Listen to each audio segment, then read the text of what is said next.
Welcome back to the Reading and Writing Podcast. My guest today is Christopher Laine, author of the novel Screens. Chris, welcome to the podcast. Hey, thanks a lot, Jeff. I'm glad to be here. Sure. If someone hasn't heard about your novel Screens yet, how would you describe the novel? So the novel is it's a bit hard to describe, but I guess the best way to put it is we live in an era of digital media and conspiracy theories. And that's very much what the book is about. The book is about the consumption at the mass consumption, and what I posit in the book is the addiction that most of us have to digital media and the conspiracy theories that have seemed to have risen up out of this virtual world. And the book very much talks about the feeling of conspiracy theories and the feeling of digital addiction, the feeling of being unable to tear yourself away from your phone, your inability to stop looking at these devices that at one time were rather rare. If maybe we had one television in our home, or maybe we had one PC, but now everywhere we turn, these devices are. And the book is very much about that feeling of these devices, these screens everywhere we turn, as well as a pervading sense of conspiracy theory that we find ourselves surrounded nowadays with conspiracy theories. It seems like people believe almost anything nowadays. And that sense of something going on something is going on that we don't want to imagine is happening. That is very much what the book is about. Gotcha. Do you remember the original impetus or idea that led you to write Screens? Yeah, very much. I was talking to somebody about this the other day. Screens is an independent novel, but it is also part of this series of novels and novellas that I've been working on over the past, I'd say, about 7-8 years, called Seven Coins Drowning. And the Seven Coins Drowning series, there's one for each of the 7 deadly sins. So I've written the first 3. And I really was happy with what I had done, but they were very much novellas. They were smaller pieces. I really enjoyed writing them. They were dark and creepy, and I felt they were a unique take on each of the 7 deadly sins. And I was saying to somebody the other day, they very much felt like Twilight Zone episodes or Outer Limits episodes, if you know what I mean. Mm-hmm. And so I had a lot of fun with them. So anyway, about 18 years ago, my family and I moved out of San Francisco and moved overseas. We moved to Wellington, New Zealand, and that's where I live now. But my company, the company that I started here, we have offices in the US, and our office is in Chicago, and we also have an office down in San Diego. So I happened to be over in the States. I was in Chicago first, and I was going to San Diego, but I thought I'd take a little time. I hadn't been back to San Francisco really. Thought I'd take, a couple of days to myself and just be back in San Francisco. I grew up there. It's my home. It felt a lot of connection to it. And this is probably around 2015. Anyway, I'm on a Muni train, which is the public transit system to San Francisco. I'm on a Muni train. I'm looking around, and I realize that I'm on this train, and the only people who are not gawking into a phone are me and this old woman who's sitting by herself reading a book. And it just hit me an epiphany. I was looking around at everybody, and the blank expression and the mouth slightly agape, staring into their phones and clicking buttons, and the zombie-like autonomic manner in which people were staring at these phones really freaked me out. And this voice in my head, this sort of twisted muse, said, "You've got your next book." And that was it. All these different things that I had been churning over as an idea for my next book fell into place with that one moment. Now, to be fair, I wrote the first draft of Screens in less than 3 months. It was a novella, and I put it down and I read it back to myself about a month after I'd written it. And it was very much not what I wanted. It wasn't bad. It was just short.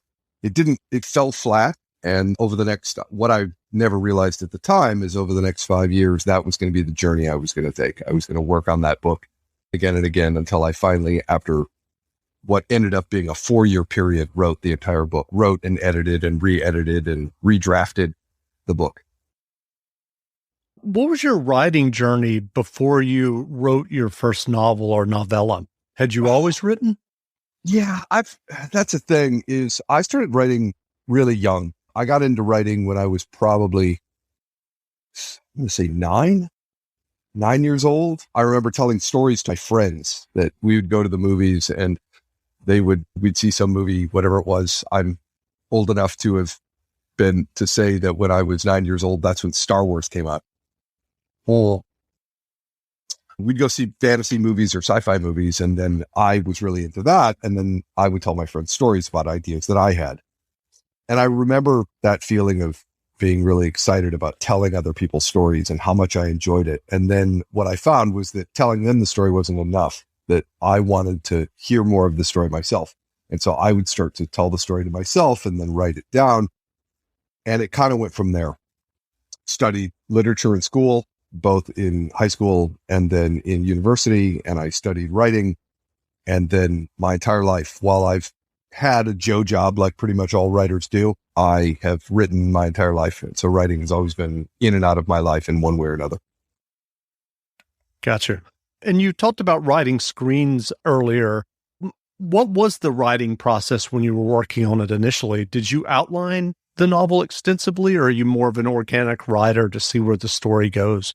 That's a great question. So I've gone through the traditional writing school path where you write the outline and lay it out piece by piece, and you follow that outline from beginning to end, filling in each of the pieces. You define each of your characters. I've gone through that whole process. It's fine. And it can work. And I don't ever dissuade somebody from following it because it is good advice and it is very much a great path, particularly for certain types of books. It's a great way to organize your thinking that, particularly for new writers, it can be quite daunting that you're like, yeah, I'm going to start writing a book, and you start typing away and you get halfway through and you're like, I don't know where to go with this. I don't know where this is headed. So outlining in the traditional path of writing a novel or writing a novella or a short story, whatever, is a great way to get started. My process is a little different now because I've been down that road and done that before. So I actually have a series of articles on Medium that I've written about writing, and one of them is about this very subject. And my process goes like this. So I start at the beginning with a character, and they're in a specific situation, right? Whatever that situation is. And I think in the article I wrote, it was very much about this woman who finds herself transformed into a duck. So this woman, she's transformed into a duck. We know a little bit about why she's been transformed into a duck, but there she is. She's a duck. And the end of the story is her no longer a duck. And what are her feelings about not being a duck anymore? She's sad about it. She can't fly anymore, but she's happy because she's reunited with her family, mixed feelings, what have you. And then all I really ask of the person is to understand where you started. There are so many reasons not to skip breakfast. So many savory, mouth-watering, tasty, delicious beyond all belief reasons. Actually, that last one was pretty convincing. Stop by for a McDonald's breakfast. Mix and match a sausage biscuit, sausage McMuffin, sausage burrito, or hash browns, any two for just $2. Price and participation may vary, cannot be combined with combo meal. Emotionally, like where is your character beginning emotionally and where is your character ending both physically and emotionally? What are those two endpoints that we're looking at? And if you can do that, then the pieces in between that's up to you. You follow that path where it takes you. And that's not going to be a clean path because with an outlined style of writing, you very much know who all the characters are, very much who the spots in the narrative are. You understand all that, but this is a much more organic process.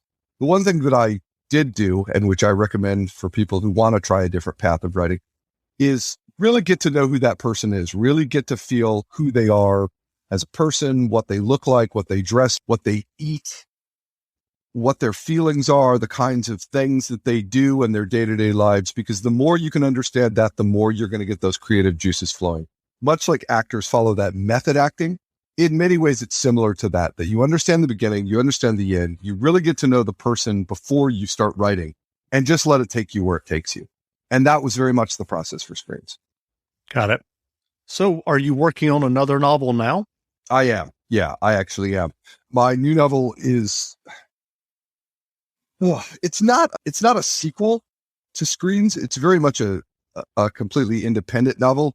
like I said, all of the stories in the Seven Coins Drowning series, they're all separate and distinct pieces. But because I'm one of those writer, reader nerds, I like to put sly little winks to the other stories. So yeah.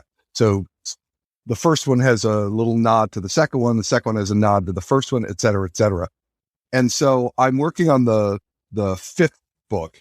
And while it's not a sequel, it has a lot of connections to Screens. Got it. Given your writing thus far and the novels that you've published, what writing advice would you offer for those listeners who are working on their own stories and novels? I guess the only advice that most writers would give, or the one main piece of advice that I think most writers would give to either new writers or writers who are struggling to get through a piece, is don't give up. Whatever, don't give up. It's so easy to give up. It's so easy to feel discouraged that nobody trying to get your family and friends to read your book, which is, I don't understand why that's such a difficult task, but it can be, to edits and rewrites, to rejections. It all can feel very discouraging. And the act of writing and editing can feel quite discouraging. You work really hard on a book, you read it later, you're like, this isn't really what I want. I've already rewritten it twice. God, do I really want to rewrite this thing again? If you ultimately deep down inside feel like that piece is still worth its value, still worth its weight in gold, then don't give up on it. Keep trying, keep going, keep pushing, because it can feel daunting and it can feel like the world kind of pushes back against you as a writer. But if you really, truly feel like that piece has value, don't give up. Keep going with it. That's good advice. Yeah. So what novels or nonfiction books have you read recently that you enjoyed? Oh, gosh, there's a whole bunch of them. Gosh, I wish I had my Kindle because I've got so many of them and I don't want to script these names. One second, Jeff. Let me just see if I can pop up my list here. Let's go, little computer, do your magic. There we go. So I've always been a very big fan of, this should happen. So I've always been a very big fan of the writer Hermann Hesse. I'm sure you're familiar with who that is. Hermann Hesse was a German writer in the 30s. So I've been rereading all of his work. I just finished rereading Journey to the East. Let's see. I'm reading Just So by Alan Watts. It's one of Alan Watts' many books. And for people who've never read Alan Watts, I can't recommend him highly enough. He's had a bit of a resurgence in the last couple of years, and I'm not sure why, but it's great. As far as other fiction writers, right now I'm reading a couple of things. So I'm reading A Cosmology of Monsters by Sean Hamill, it's great. It's really creepy, and I won't read it at night. Let's see here. I'm reading by Hugh Thomas. He wrote a complete history of the Spanish Civil War, which has been a tough read because he's a really dense writer, but his work is great. Let's see. What else have I been reading? Oh, this one I recommend. There's two that I really recommend as far as fiction. The two that I would really recommend fiction-wise that I've read really recently is To Rouse Leviathan by Matt Carden. That is a very interesting book. I don't know if if you've read that book. Yeah, I'm not familiar with that. Okay, so To Rouse Leviathan is a cosmic horror it's cosmic horror mixed with religious studies. So he does an amazing, Matt Carden, and who's the other person on the book? I'm trying to remember. But anyway, Matt Carden is the main author, and I can't remember who designed his cover. It's a really creepy, cool cover.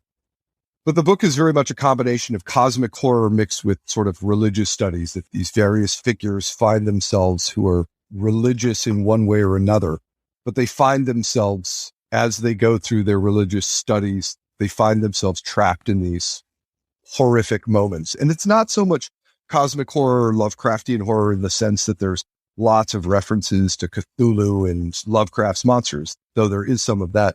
But it's very much about cosmic horror as an epiphany. And I was really drawn in by his book. I absolutely loved it. Let's see. What's her name? I think it's Becky Chambers, The Long Way to a Small Angry Planet. It's a sci-fi novel. That one's amazing. Becky Chambers, wow, what a great job she does of creating not just characters, but their relationships. They feel really solid and real, not to mention it's a great sci-fi read. So yeah, I've been reading that. And just trying to think, there was something else that I wanted to... Oh, that's right. There are two others. Yeah. So the other two of them are, there's a novella by a guy named Cameron Blackwell. I'm reading his book called The Crystal Eggs. It's sort of, how do I explain this? It's retro sci-fi, like that old Buck Rogers kind of style. It's interesting piece of work. I'm really enjoying that. And then I'm reading a couple of cookbooks. One of them is the Classic American Jewish Deli. Oh, and finally I'm rereading Planet of the Apes by Pierre Buell. That's great. Where can people find you online if they want to learn more about you and your novels? Yeah, usual places. So, for example, you can find me on Facebook, all the social media stuff, Facebook, Twitter, Instagram. I'm on Medium. And my handle is Domingo, Domingo, Ladrone, Ladron. Domingo Ladrone, one big word. Domingo Ladrone, for those who don't speak Spanish, means the Sunday thief, which I thought was a interesting title. And the reason I use the name is it's a name of one of my characters. You can also go to my website. My website is ChristopherLaine, LAINE.net. Great. Yeah. Again, we've been speaking with Christopher Laine, author of the new novel Screens. The novel is on sale now, so go buy a copy. And Chris, thanks for doing this interview. Oh, Jeff, thank you. It's been fantastic, man. Thank you so much.